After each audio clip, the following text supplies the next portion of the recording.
الحمد لله نحمده ونستعينه ونستغفره ونعوذ بالله من شرور أنفسنا ومن سيئات أعمالنا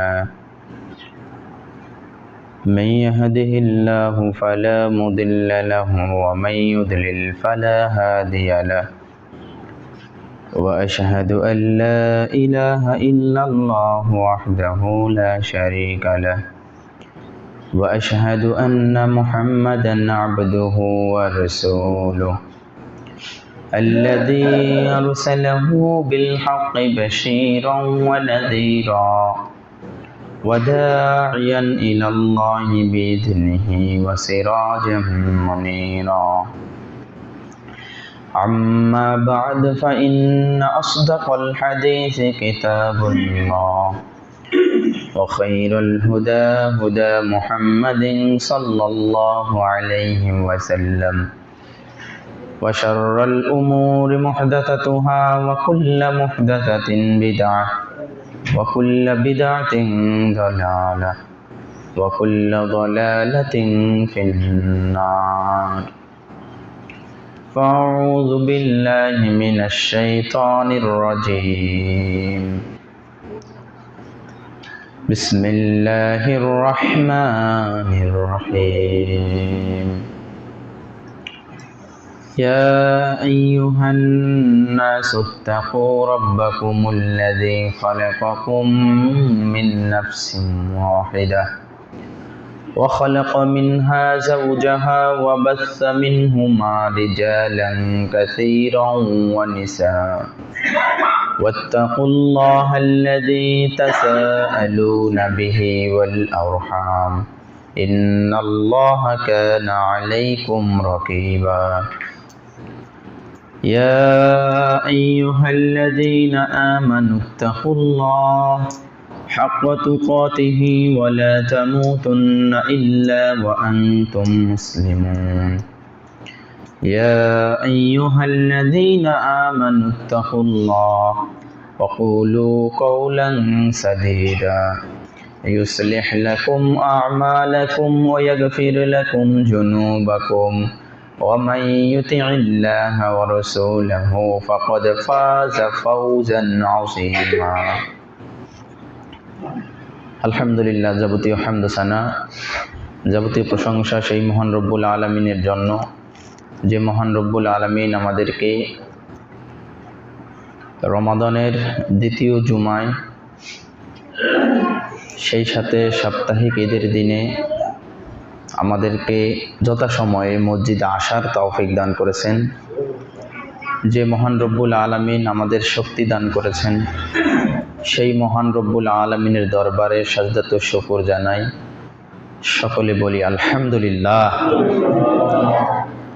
দরুদ ও সালাম বর্ষিত হোক বিশ্ব মানবতার মুক্তির দূত, আখরি জামানার নবী, নবীকুলের সম্রাট, সমস্ত নবীগণের নবী মুহাম্মাদুর রাসূলুল্লাহ সাল্লাল্লাহু আলাইহি ওয়াসাল্লামের উপরে।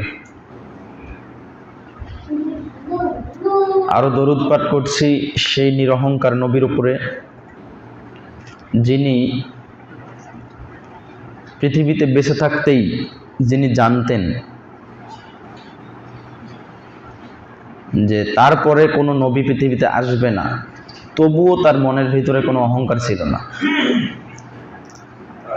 যিনি একথা পৃথিবীতে জানতেন সমস্ত নবীগণ মুহাম্মদ সাল্লাল্লাহু আলাইহি সাল্লামের পতাকার, প্রশংসার পতাকার ছায়াতলে অবস্থান করবেন, একথা তিনি জানতেন, তবুও তার মনের ভিতরে কিঞ্চিত পরিমাণ কোনো অহংকার ছিল না।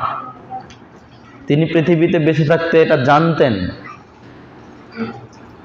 সর্বপ্রথম কবরের ছাদকে তুলে দেওয়া হবে মুহাম্মদ সাল্লাল্লাহু আলাইহি সাল্লামের, তবুও তার মনের ভিতর কোনো অহংকারই ছিল না।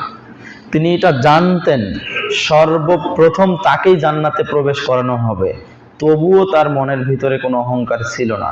তিনি এই কথাগুলো বলার, প্রত্যেকটা কথা বলার পর তিনি বলছেন লা ফাকরা, আমার কোনো অহংকারে নেই। এগুলো আমি জানি, তবু আমার মনের ভিতরে কোনো অহংকার নেই। আসুন সেই নিরহংকার নবীর উপরে আমরা একবার দরুদ পড়ি, সকলে বলি আল্লাহুম্মা সাল্লি ওয়া সাল্লিম আলা নবিয়িনা মুহাম্মদ। প্রিয় উপস্থিতি, অতঃপর আজকে রমাদান মাসের দ্বিতীয় জুমা, আজকে 13ই রমাদান। তো আল্লাহ সুবহানাহু ওয়া তাআলা আমাদেরকে যে এ পর্যন্ত বেঁচে রাখছেন এবং ইবাদত করার শক্তি দিয়েছেন, বিশ্বাস করেন আল্লাহ সুবহানাহু ওয়া তাআলার অশেষ রহমত দয়া ছাড়া এটা সম্ভব নয়। সুবহানাল্লাহ। সালাফগণদের নীতি ছিল রমাদান আসার আগ থেকেই আল্লাহর দরবারে দোয়া করতেন, আল্লাহর দরবারে দোয়া করতেন, আর এই অপেক্ষা করতেন যে কবে রমাদান আসবে আর কবে পাপ মোচন করে নেব। আল্লাহু আকবার। তাদের নীতি ছিল পাপ মোচন করার। আমাদেরও সেই নীতি অবলম্বন করতে হবে, পাপ মোচন করতে হবে, আল্লাহর দরবারে আমাদের নেকিগুলা বেশি বেশি করে উপস্থাপন করতে হবে, ভালো কাজগুলো করতে হবে। ভালো কাজগুলোর মধ্য থেকে একটি কাজ অপরকে ইফতার করানো। আমরা কতজন পেরেছি অপরকে ইফতার করাতে? অনেকের এটা অভ্যাস আছে যে খাওয়ার সময় অন্য যে কাউকে একজন নিয়ে খাবে, অনেকের আছে অভ্যাস। কিন্তু সালাফগণের নীতি ছিল, প্রত্যেক সালাফগণের নীতি ছিল তারা একাই কখনো খাবার খাইতেন না। যত নগণ্য খাবার হোক না কেন তারা একাই খাইতেন না, মেহমান নিয়েই খেতেন। কেননা মেহমান খাবে, সেই খাবারে কত বরকত রয়েছে, যে বাসায় মেহমান আসবে সেই বাসায় কত রহমত বরকত নাজিল হবে, এটা যখন রাসূল সাল্লাল্লাহু আলাইহি ওয়াসাল্লাম সাহাবীদেরকে বলেছেন, সাহাবীরা মেহমান ছাড়া খাবার খেতে নেই না। সুবহানাল্লাহ। প্রত্যেক সালাফগণ তারা মেহমান সাথে নিয়েই খাবার খেতেন, আর এটা তো ইফতার। শেখ আব্দুল আজিজ আব্দুল্লাহ বিন বাজ রাহিমাহুল্লাহ 1999 সালে মৃত্যুবরণ করেছেন। নাসিরউদ্দিন আলবানী রাহিমাহুল্লাহর সাথে তার দেখা হয়েছে, শেখ উসাইমিন রাহিমাহুল্লাহর সাথে তার দেখা হয়েছে। তারা এমন কিছু আলেম যারা 800 বছর পর পৃথিবীতে আল্লাহ তাআলা এত বড় বড় বিদ্বান আল্লাহ তাআলা পৃথিবীতে পাঠিয়েছেন। সুবহানাল্লাহি ওয়া বিহামদিহি। এই শেখ বিন বাজ রাহিমাহুল্লাহর একটা ঘটনা বর্ণনা করছেন আর রাহিকুল মাকতুমের লেখক আব্দুর রহমান মুবারকপুরি রাহিমাহুল্লাহ, ইন্ডিয়ায় বাসা, বেনারসে বাসা, উনিও মৃত্যুবরণ করেছেন। আর রাহিকুল মাকতুমের লেখক তিনি বলছেন যে আমি সৌদি আরবে গেলাম, সৌদি আরবে গিয়ে তার দেখা পেলাম শেখ বিন বাজ। তিনি খাবারে বসছেন, তিনি অন্ধ মানুষ, কিছু চোখে দেখেন না। তিনি যে একজন সালাফ, তার যে নীতি পুরা সালাফগণের নীতির সাথে মিল রয়েছে। তিনি খাবারে বসছেন, তিনি খাচ্ছেন না। কেন খাচ্ছেন না? যতক্ষণ পর্যন্ত মেহমান তার সাথে খাবে না ততক্ষণ পর্যন্ত তিনি খাবে না। সুবহানাল্লাহ। এটা নীতি হওয়া উচিত। ইফতার করানোর ব্যাপারে তিরমিজিতে হাদিস আছে 806 নম্বর হাদিস। রাসূল সাল্লাল্লাহু আলাইহি ওয়াসাল্লাম বলেছেন, যে ব্যক্তি অন্য কোন ব্যক্তিকে ইফতার করালো, আবারও ভালো করে শুনেন, যে ব্যক্তি অন্য কোন ব্যক্তিকে ইফতার করালো,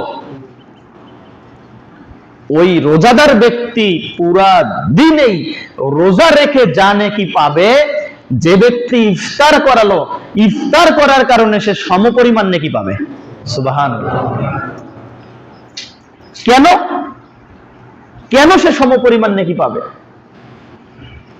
এই সুবহে সাদিক থেকে, অর্থাৎ শাহরি গ্রহণ করার থেকে সন্ধ্যা পর্যন্ত এই ব্যক্তি না খেয়েছিল, না খেয়ে থাকার কারণে তার সামনে খাবার যখন চলে আসে তার অন্তরটা ঠান্ডা হয়ে গেছে, একটু পরে আমি খাবো। রোজাদার ব্যক্তির দুইটা সময় রয়েছে, দুইটা মুহূর্ত রয়েছে, আনন্দের মুহূর্ত। রাসূল সাল্লাল্লাহু আলাইহি ওয়াসাল্লাম, আল্লাহ তাআলা বলেছেন হাদিসে কুদসি, যে রোজাদার ব্যক্তির দুইটা আনন্দের মুহূর্ত রয়েছে। এক ইনদাল ফিতর, একটা হলো ইফতারের সময়, আর একটা হলো আল্লাহর সাথে সাক্ষাতের সময়। সুবহানাল্লাহ। অপর আরেকটা বর্ণনা রয়েছে, একটা হলো ইফতারের সময়, আর একটা হলো রমজান মাস পার হয়ে যায়, ঈদ চলে আসলে এই ঈদের সময়। তো যখন ইফতার চলে আসছে রোজাদারের সামনে, এই যে 14-15 ঘন্টা না খেয়ে ব্যক্তি আছে, তার সামনে ইফতার চলে আসছে, সে এখনো খাচ্ছে না, সে অনেক খুশি মনে আছে, বান্দা না খেয়ে আছে, বান্দার যে মন যে খুশি হয়েছে যে এই যে একটু পরে আমি খাবো, আমাকে খাওয়াচ্ছে, আমাকে ইফতার করাচ্ছে, এই খুশি দেখে আল্লাহ তাআলা ওই ব্যক্তির উপর সন্তুষ্ট হয়ে যান। সুবহানাল্লাহ। এজন্য এখন এখানে আরেকটা আমাদের ভুল ধারণা রয়েছে, তা হলো এই যে আমরা নিজেরা অন্য কারো ইফতার খাইতে চাই না। এই এতক্ষণ থেকে রোজা থাকলাম, থাকার পরে এই নেকিটা আবার ওকে দিব নাকি? কি বোকা মার্কা লোক! আল্লাহর কাছে কি নেকির অভাব যে আপনার নেকি কেটে তাকে দিবে? আল্লাহ সুবহানাহু ওয়া তাআলা আপনাকে নেকি দিবেন আল্লাহর ভান্ডার থেকে, তাকে নেকি দিবেন আল্লাহর ভান্ডার থেকে। কারো কোন রোজাদারের সওয়াবকে, হাদিসটার মধ্যে এই কথা বলা হয়েছে, যে ব্যক্তিকে ইফতার করানো হলো ওই ব্যক্তির সওয়াব থেকে কিঞ্চিত পরিমাণ সওয়াবও কর্তন করা হয় না। সাহাবায়ে কেরাম, আব্দুল্লাহ ইবনে উমারের কথা বলি, আব্দুল্লাহ ইবনে উমার রাদিয়াল্লাহু তাআলা আনহুর কথাগুলাই হাদিসের মধ্যে বেশি আসছে এই ইফতারের ব্যাপারে। আব্দুল্লাহ ইবনে উমার রাদিয়াল্লাহু তাআলা আনহু তিনি কখনো একাই ইফতার করেননি। হাদিসটার মধ্যে দেখবেন যে আব্দুল্লাহ ইবনে উমার রাদিয়াল্লাহু তাআলা আনহু, অর্থাৎ ইসলামের দ্বিতীয় খলিফা উমর রাদিয়াল্লাহু তাআলা আনহুর ছেলে আব্দুল্লাহ ইবনে উমার, তিনি 2-4 জন মিসকিন ছোট বাচ্চাকে নিয়ে হলেও তিনি ইফতার করতেন। যেদিন তিনি পাইতেন না কোন ব্যক্তিকে ইফতার করার সময়, তিনি ইফতার করতেন না, এমনিতেই শেষ। এইভাবে হাদিসের টেক্সট আছে। কিন্তু সাহাবায়ে কেরাম আমাদের মতো কি এরকম ঢাকার যে ব্যক্তিরা ইফতার করে, শাহী ইফতার, ইফতারের স্তূপ কত, মানে এত খাইতে হয়, নিষেধ নাই, আপনি খান, সমস্যা নেই, অপচয় করিয়েন না, আর 2 জনকে নিয়ে এসে খান। কিন্তু সাহাবায়ে কেরামের মাঝে খেজুর ছিল। হ্যাঁ, আরেকটা সুন্নাহ হলো তাজা খেজুর দিয়ে ইফতার করা। কিন্তু আমাদের দেশে তো আমরা তাজা খেজুর পাই না ইফতারের সময়।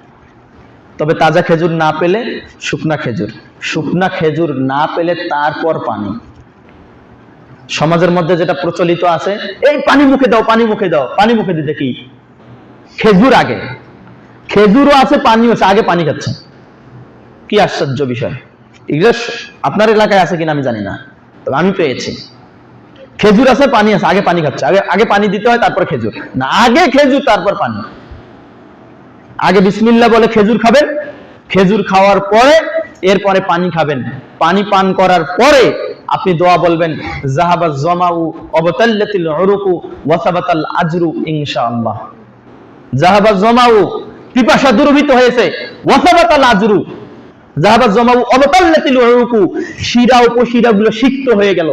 মানে এই যে দীর্ঘক্ষণ না পানি পান করার কারণে আমার যে রগগুলা শুকিয়ে গেছে, ভিতর শুকিয়ে গিয়েছে, পানি পান করার কারণে প্রত্যেকটা শিরা উপশিরায় পানিগুলা চলে যায়, সিক্ত হয়ে যায়।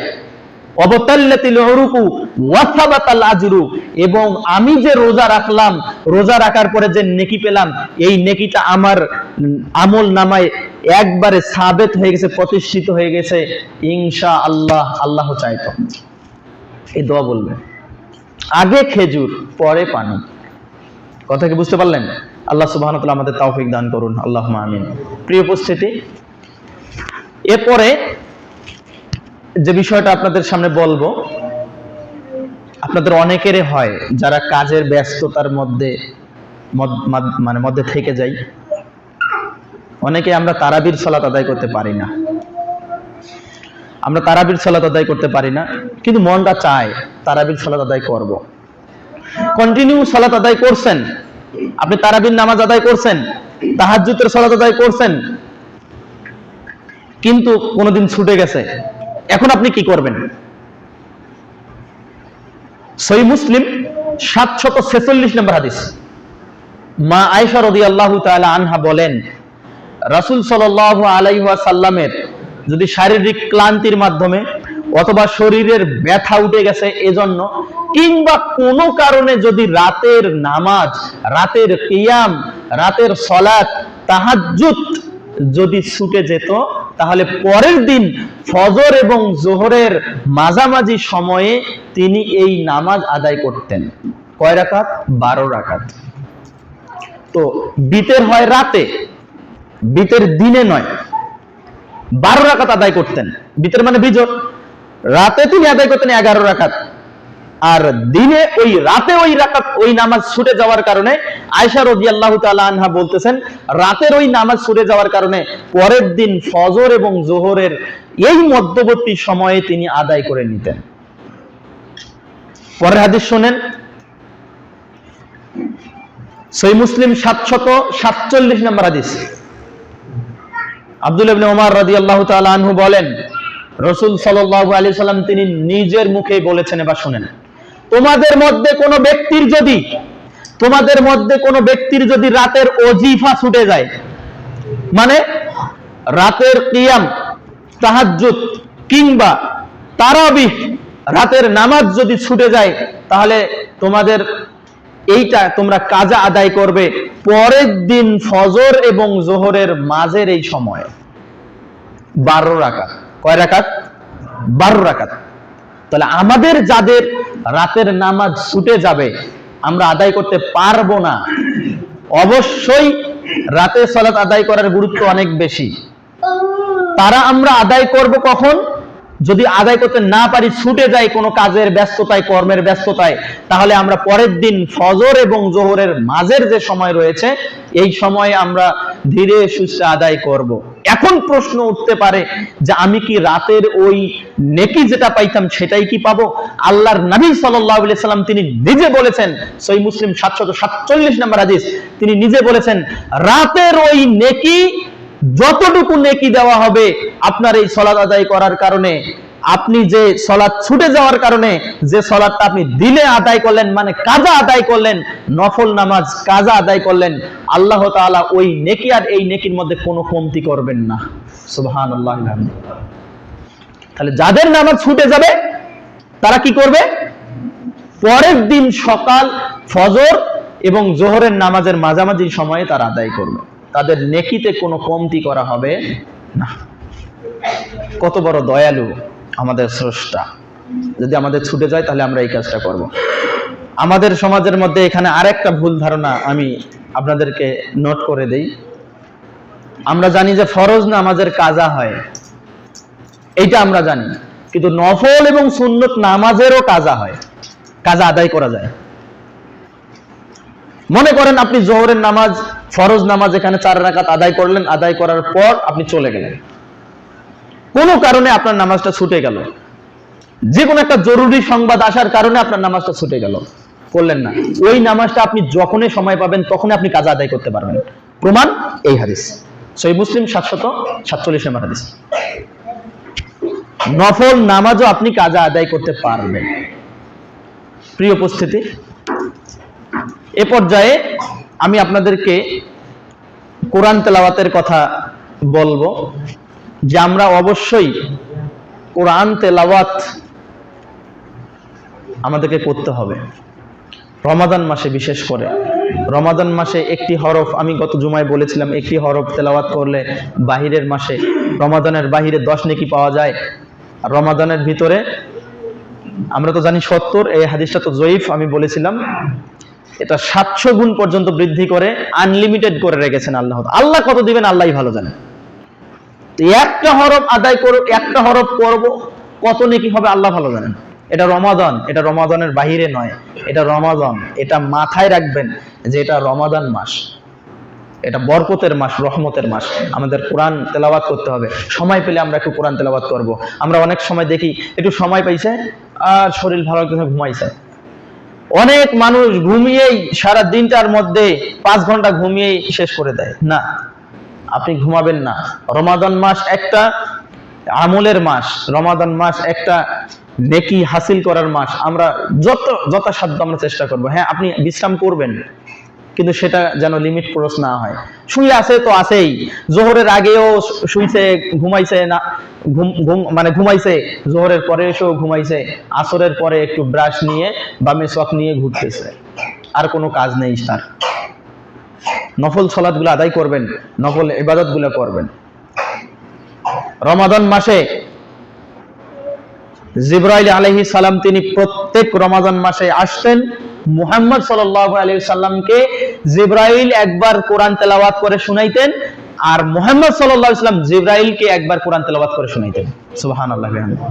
আর যে বছর আমাদের নবী মুহাম্মদ সাল্লাল্লাহু আলাইহি সাল্লাম মৃত্যুবরণ করেন, সেই বছরে জিবরাইল আলাইহিস সালাম মুহাম্মদ সাল্লাল্লাহু আলাইহি সাল্লামকে 2 বার কোরআন তেলাওয়াত শুনাইছেন, পুরা কোরআন। সুবহানাল্লাহ। এই হাদিস থেকে প্রমাণিত হয়, আমাদের যাদের কোরআন তেলাওয়াত জানা আছে, যারা আমরা কোরআন তেলাওয়াত করি, এবং যারা কোরআন তেলাওয়াতে দক্ষ, যারা কোরআন তেলাওয়াত দক্ষ, তাদেরকে শোনানো। আমার এতটুকু হয়েছে, আমি একটু তাকে শোনাই, তাহলে এখান থেকে এই সুন্নাহটা পালন করা হবে। আসুন আমরা সকলে কোরআন তেলাওয়াত করি, মানে যারা পারি না অন্তত কোরআনটা খুলে রেখে আলিফ বা তা থা যে আমরা জানি, এতটুকু পর্যন্ত যেন আমরা সম্পর্ক রাখি কোরআনের সাথে, যেন কোরআন আমার জন্য সুপারিশ করে। কেননা রাসূলুল্লাহ সাল্লাল্লাহু আলাইহি সাল্লাম বলেছেন, আল কুরআনু হুজ্জাতুল লাকা ওয়া আলাইক, এই কোরআন কিয়ামতের মাঠে তোমার জন্য পক্ষেও সাক্ষী দিতে পারে, তোমার বিপক্ষেও সাক্ষী দিতে পারে। যদি আমার বিপক্ষে সাক্ষী দেয়, তাহলে আমার যতই আমল থাক না কেন কোনো লাভ হবে না। প্রিয় উপস্থিতি, আমরা কোরআন তেলাওয়াত করব। এরপরে রমাদান মাসে বেশি বেশি করে দান করব। রমাদান মাসে দান করার ফজিলতটা অনেক বেশি। আমরা রমাদান আসলেই আমরা খাওয়া দাওয়া অনেক বেশি হয়ে যায় আমাদের। আমরা অনেকেই জানি যে রমাদানের বাহিরে আমরা যা খেয়েছি রমাদানের ভিতরে আরো বেশি খাই, অথচ রমাদানের মধ্যে দীর্ঘ সময় আমাদেরকে না খেয়ে থাকতে হয়, কিন্তু বেশি খায় মানুষ। দেখবেন যে ইফতার, বড় একটা ইফতারের আয়োজন করছে, ইফতারের পর আবার খাচ্ছে, আবার সাহারির সময় খাচ্ছে, দুধ খাচ্ছে, ডিম খাচ্ছে, খেজুর খাচ্ছে, আরো কত কি খাচ্ছে। এটা আল্লাহর বরকত, রহমত। হ্যাঁ, খাবেন, কিন্তু এই রমাদান মাসে আমাদেরকে যে দান করতে হবে, এটা কিন্তু আমরা ভুলে গেছি। রমাদান মাসে বেশি বেশি করে দান করতে হবে। যেখানে কাজ হয় সেখানে দান করতে হবে, মসজিদের মধ্যে কাজ হয় দান করতে হবে, মাদ্রাসায় কাজ হয় দান করতে হবে। আমরা তো জানি 1 টাকা দান করলে, ওই 70-এর কথাটাই আমাদের মাথায় আসে, 1 টাকা দান করলে এটা আনলিমিটেড সওয়াব আল্লাহ তাআলা দিবেন। হাদিসটা নেবেন, সহিহ বুখারীতে হাদিসটা আছে, মুসলিমেও আছে হাদিসটা।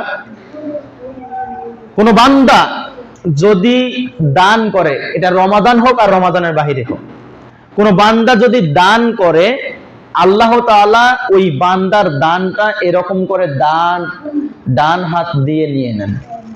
সুবহানাল্লাহ বললেন না? আপনি যদি 2 টাকা দান করেন, তাহলে এই দানটা আল্লাহ তাআলা এরকম করে নেয়। এরকম করে নেওয়ার পরে রাসূল সাল্লাল্লাহু আলাইহি ওয়াসাল্লাম বলতেছেন, এরপরে এই দানটাকে আল্লাহ তাআলা লালন পালন করেন। লালন পালন করতে করতে করতে করতে ওই 2 টাকার দানটাকে আল্লাহ তাআলা উহুদ পাহাড় সমপরিমাণ করে দেন। তো সাহাবীরা জিজ্ঞাসা করলেন, এটা কেমনে? রাসূল সাল্লাল্লাহু আলাইহি সাল্লাম উদাহরণ দিলেন, তোমরা কি ঘোড়া পালন করো না, পুষো না? পুষি। তো একটা ছোট বাচ্চাকে তুমি যখন নিবে, মানে কিনবে, কেনার পরে অথবা তোমার ঘোড়ার একটা ছোট বাছুর হয়ে গেল, এই বাছুরটাকে তুমি যেমন আদর যত্ন করে গোসল করায়, সুন্দরভাবে খাওয়াই দাওয়াই যেভাবে বড় করো, আল্লাহ তাআলা তোমার এই দানটাকে ডান হাত দিয়ে গ্রহণ করে এই রকম ভাবে লালন পালন করে উহুদ পাহাড় সমপরিমাণ করে দেন। এটা রমাদান হোক আর রমাদানের বাহিরে। রমাদানে যদি কোনো ব্যক্তি দান করে, তাহলে রমাদানে আরো বেশি আরো বেশি আরো বেশি হবে, 700 থেকে আরো বেশি করে আল্লাহ তাআলা দানের সওয়াব দিয়ে দিবেন। রাসূল সাল্লাল্লাহু আলাইহি ওয়াসাল্লামের একটা হাদিস শুনেই, সহিহ বুখারী 6 নম্বর হাদিস। আবু হুরায়রা রাদিয়াল্লাহু তাআলা আনহু বলেন, রাসূল সাল্লাল্লাহু আলাইহি সাল্লাম এমনিতেই দান তো করতেন, সবচেয়ে সর্বোত্তম দানশীল ছিলেন। বিশেষ করে যখন রমাদান মাস প্রবেশ করত, রমাদান মাস আসার কারণে রাসূল সাল্লাল্লাহু আলাইহি সাল্লাম দক্ষিণা বাতাসের চেয়েও খুব দ্রুত গতি সম্পন্ন হয়ে যেতেন দানের ক্ষেত্রে। সুবহানাল্লাহ। তিনি এত বেশি দান করতেন রমাদান মাসে। এজন্য রমাদান মাসে আমাদের দানগুলা হতে হবে অনেক বেশি। রমাদান মাসে আমাদেরকে দান করতে হবে বেশি, পকেটের টাকা খরচ করতে হবে, আল্লাহর রাস্তায় দিতে হবে, গরিব মিসকিনকে দিতে হবে, তারপরে হলো মাদ্রাসায় দিতে হবে, মসজিদে দিতে হবে। আমরা মনে করি যে দান কি, ফিতরা তো দিয়ে দিবই। আরে ফিতরা তো দিতে আপনি বাধ্য, জাকাতুল ফিতর দিতে আপনি বাধ্য, কিন্তু দানটা এটা আপনার ইচ্ছা, যেটা বাধ্য সেটা তো দিবেনই। দান করার ক্ষেত্রে এটা মাথায় রাখবেন যে গরিব আত্মীয়কে বেশি দান করার চেষ্টা করবেন। নিজের আত্মীয় অথচ গরিব, তাকে দান করার চেষ্টা করবেন। তাহলে কেমন হবে? নেকি দুইটা, একটা দান করার নেকি আর একটা আত্মীয়তার বন্ধন ঠিক রাখার যে একটা নেকি, সেটা পেয়ে গেলেন। সুবহানাল্লাহ। কিন্তু আমরা এখন আমাদের দানগুলা হয়েছে শুধু মসজিদ এবং মাদ্রাসা কেন্দ্রিক। খালি মসজিদ আর মাদ্রাসায় মনে হয় আমাদের দানের ক্ষেত্র, আর ক্ষেত্র নাই। গরিব মানুষ আছে, তাদেরকে দান করতে হবে। তাদেরকে কারা দেখবে? তাদের হক আছে আপনার উপর, আপনাকে দেখতে হবে। তাদের হক আপনার উপর আছে, আপনার পকেট থেকে কিছু অর্থ তাকে দিবেন, আপনার উপার্জন থেকে তাদেরকে কিছু অর্থ দিবেন। শুধু জাকাত দিবেন, শুধু জাকাতুল ফিতর দিবেন, 2-1 কেজি চাউল দিয়ে দিলেন, তার হক আদায় হয়ে গেল, এমনটা নয়। আমাদের উচিত নিজে খাওয়া, অপরকে খাওয়ানো, কেননা ইসলামের মধ্যে এই কাজটা সর্বোত্তম। খাওয়াতে হবে মানুষদেরকে, মাঝে মধ্যেই তাদেরকে খাওয়ানোর চেষ্টা করতে হবে। আল্লাহ তাআলা আমাদের তৌফিক দান করুন, আল্লাহুম্মা আমিন।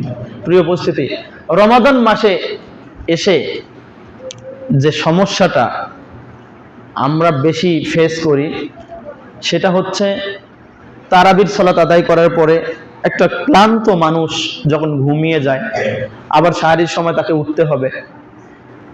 এই যে রাত 2টা বাজার সঙ্গে সঙ্গে সারা বাংলাদেশে এই যে মসজিদের মাইক, মসজিদের বাহিরের মাইক, আরো যত রকম সাউন্ড রয়েছে, গজল রয়েছে, কিরাত রয়েছে, এগুলো যে দেওয়া হচ্ছে, এগুলো কিসের কারণে দেওয়া হচ্ছে? আপনারা কতজন ব্যক্তি নিষেধ করেছেন তাদেরকে? বা মসজিদেই যে মাইকটা বাজতেছে, মসজিদেই যে গানটা বাজতেছে তথা ইসলামিক গান, মসজিদে যে তেলাওয়াত হচ্ছে, এই যে মাইকের আওয়াজটা কত দূর পর্যন্ত চলে যাচ্ছে, এই যে 2টা থেকে 4:30, 5টা পর্যন্ত এই যে মাইকটা বাজতেছে, কত অসুস্থ মানুষ আছে যারা রোজা রাখবে না, যারা অসুস্থ মানুষ আছে তারা রাতে ঘুমাবে, কত দিন মজুর ব্যক্তি আছে ফজরের সালাতের পরে সে দিন মজুর করতে যাবে, অর্থাৎ কাজ করতে যাবে, রাতে একটু শান্তি করে ঘুমাবে, ঘুমাতে পারতেছে না। এটা দায়ভার কে নিবে? যখনই কোনো জায়গা থেকে সুন্নতকে উধাও করে দেওয়া হবে, তখনই ওই জায়গায় বিদআত প্রতিষ্ঠিত হয়ে যাবে। রাসূল সাল্লাল্লাহু আলাইহি সাল্লামের সুন্নাহ হলো, সাহাবায়ে কেরামের সুন্নাহ হলো, ইসলামের সুন্নত হলো সাহারির সময় আজান দেওয়া। কতটা মসজিদে আজান হয়? যারা হাজী সাহেব রয়েছেন, যারা হজ করতে গিয়েছিলেন, তারা জানেন সৌদি আরবে, মক্কায়, মদিনায় প্রত্যেক দিন, সেটা রমাদান হোক আর রমাদানের বাইরে হোক, প্রত্যেক দিন তারা প্রত্যেক দিন ওই সাহারির আগে আজান হচ্ছে, তাহাজ্জুদের আজান। আপনারা এটা করেন। তাছাড়া আজ মাত্র 11ই রমজান, আজ মাত্র 13ই রমজান, আপনারা সবাই জাগুন, সবাইকে জাগান, জাগিয়ে তুলুন, নিজে জাগুন, অপরকে জাগান। তারপরে হলো যে আজকে সেহরির শেষ সময় 5টায় 2 মিনিট। কত মূর্খতা! এই ডিজিটাল যুগে এসে, ডিজিটালাইজেশনের যুগে এসে যদি কোনো ব্যক্তি এরকম মূর্খতার মতো কাজ করে, এনালগপূর্ণ কাজ করে, তাহলে আর কি বলার আছে? প্রত্যেকটা মানুষের হাতে হাতে মোবাইল ফোন রয়েছে, মোবাইল ফোন। বিশ্বাস করেন, আমার এই ফোনে 4:40 অ্যালার্ম দেওয়া আছে, 3:30টার মধ্যে ঘুম ভেঙে যায়, আর ঘুম ধরে না। এত সাউন্ড, একদম কানের মধ্যে এসে বাজতেছে। বিশ্বাস করেন, কোরআন তেলাওয়াত যখন দিচ্ছে তখনও বিকট লাগতেছে, অথচ কোরআন তেলাওয়াত শুনলে অন্তর ঠান্ডা হয়ে যাবে। কোরআন তেলাওয়াতটাও বিকট লাগতেছে কেন? জাগুন জাগুন জাগুন, কেন জাগতে বলতে হবে? কে আপনাকে নাউয়া রাখছে? আপনি নাউয়া হয়েছেন নাকি? আপনাকে রাখছে কেউ যে মসজিদের মধ্যে এসে আপনি বারবার খালি মাইক বাজাবেন? এই অধিকার কে দিছে? মসজিদের মাইক অনলি আজানের জন্য ফিক্স করা হয়েছে, আর কিছুর জন্য নয়। শুধু আজান হবে মসজিদের মাইকে, আর কিছু না। মানুষ মারা যাবে সেটাও মসজিদের মাইকে বলা যাবে না, যদি বলতে হয় অন্য কোনো মাইক ভাড়া করে আপনাকে বলতে হবে। ছাগল হারাইছে মসজিদের মাইকে এসে বলতেছে, গরু হারাইছে মসজিদের মাইকে এসে বলতেছে। আবল তাবল জায়গা পাইছেন নাকি? মসজিদ হলো একটা স্রেফ ইবাদতের জায়গা, আর এই মাইককে নামাজের আজানের জন্যই ফিক্স করা হয়েছে, শুধু আজান হবে এখানে, আর কোনো কিছু নেই। ওই যে ভূমিকম্প হয়েছে মসজিদের মাইকে এসে বলতেছে ভূমিকম্প হয়েছে, আপনারা নিজ নিজ নিরাপদ জায়গায় চলে যান। আশ্চর্য ব্যাপার, এটা কেমন কথা? ছাগল হারাইছে এসে মসজিদের মাইকে বলতেছে। মানে যে পাবে সেই মসজিদকে এরকম করে জুলুম করবে, মসজিদের উপর নির্যাতন করবে, সেটা হলো। এগুলো বন্ধ করতে হবে আপনাদেরকে। যারা আপনারা সুশীল আছেন, যারা আপনারা সচেতন আছেন, এই সমস্ত জাহিলিয়াত বন্ধ করতে হবে। রসুলের সুন্নত হলো একজন শাহরির আজান দিবে আর একজন ফজরের আজান দিবে। বেলাল রাদিয়াল্লাহু তাআলা আনহু দিতেন শাহরির আজান, আর ফজরের আজান দিতেন আব্দুল্লাহ ইবনে উম্মে মাকতুম, অন্ধ সাহাবী। এরকম করেন, শাহরির আজান দিবে আর একজন, মানুষ বুঝতে পারবে যে এই যে বলে দেওয়া থাকবে যে শাহরির আজান দিবে আব্দুল্লাহ আর ফজরের আজান দিবে আব্দুর রহমান। যখন আব্দুল্লাহ আজান দিবে তখন বুঝবেন যে এখন থেকে শাহরি খেতে হবে, আর যখন আব্দুর রহমান আজান দিবে তখন বুঝবেন যে আর শাহরি খাওয়া যাবে না, এখন আমাদের নামাজের প্রস্তুতি নিতে হবে, এখন নামাজ পড়তে হবে। এটা সুন্নত। তাছাড়া আপনারা বলছেন জাগেন জাগেন, আর 2 মিনিট আছে, আর 3 মিনিট আছে, আর খাইয়েন না, আর খাওয়া যাবে না, বলে কেমন কথা? যখনই সুন্নতকে উধাও করে দেওয়া হয়েছে তখনই বিদআত সেখানে প্রতিষ্ঠিত হয়েছে। এগুলো জাহিলিয়াত, এগুলো থেকে দূরে থাকতে হবে। প্রিয় উপস্থিতি, মনে আঘাত নিয়েন না, এগুলো বাস্তব কথা বললাম। কিন্তু দেখেন আপনার ক্ষতি হচ্ছে কিনা। আপনি পরের দিন উঠেই যাবেন কাজের মধ্যে, কাজ না করলে আপনার বাড়িতে খাবার আসবে না। রাত 2টা থেকে মাইক বাজতেছে, জাগুন জাগুন জাগুন। আর এত জাগতে হবে কেন? খাওয়ার জন্য কতক্ষণ জাগতে হয়?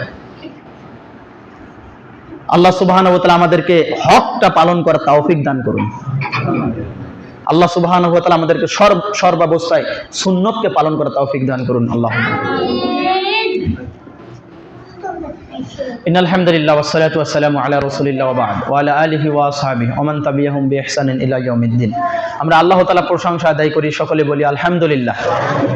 রাসূলুল্লাহ সাল্লাল্লাহু আলাইহি সাল্লামের উপর দরুদ আমরা সকলে বলি সাল্লাল্লাহু আলাইহি ওয়াসাল্লাম। প্রিয় উপস্থিতি, রমাদান কেন্দ্রিক যে সমস্ত আলোচনা হচ্ছে, এখান থেকে শুধু বক্তব্য শুনবেন এমনটা নয়, শুধু বক্তার বা ইমাম সাহেবের ভাবভঙ্গি দেখবেন, একটু 2-1টা ঝাড়ি দিবে সেটা দেখবেন, ব্যাপারটা এমন নয়। আপনারা এগুলো অন্তরে ধারণ করার চেষ্টা করবেন।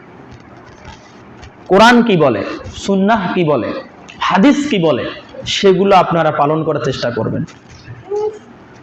যে আমলটা রসুল করেছেন, যে আমলটা সাহাবায়ে কেরাম করেছেন, সেই আমলটা আমাদেরকে করতে হবে। যে আমল রসুল করে নাই, সাহাবায়ে কেরাম করেন নাই, সে আমল আমাদের করা যাবে না। আমরা আল্লাহর দরবারে দোয়া করি, আল্লাহ, পূর্বে আমাদের অনেক ভুল হয়েছে, আল্লাহ তুমি আমাদের এই রমাদানের ওসিলায় তুমি পূর্বের ভুলগুলোকে তুমি ক্ষমা করে দাও। পূর্বে অনেক পাপ করেছি আল্লাহ, এই রমাদানের ওসিলায় তুমি আমাদের সকলের পাপগুলোকে তুমি ক্ষমা করে দাও। আল্লাহ, আমরা ভুল বুঝতে পেরেছি, আমাদের পাপগুলোকে ক্ষমা করে দিয়ে সমপরিমাণ পাপের সমপরিমাণ নেকি তুমি আমাদেরকে দান করো।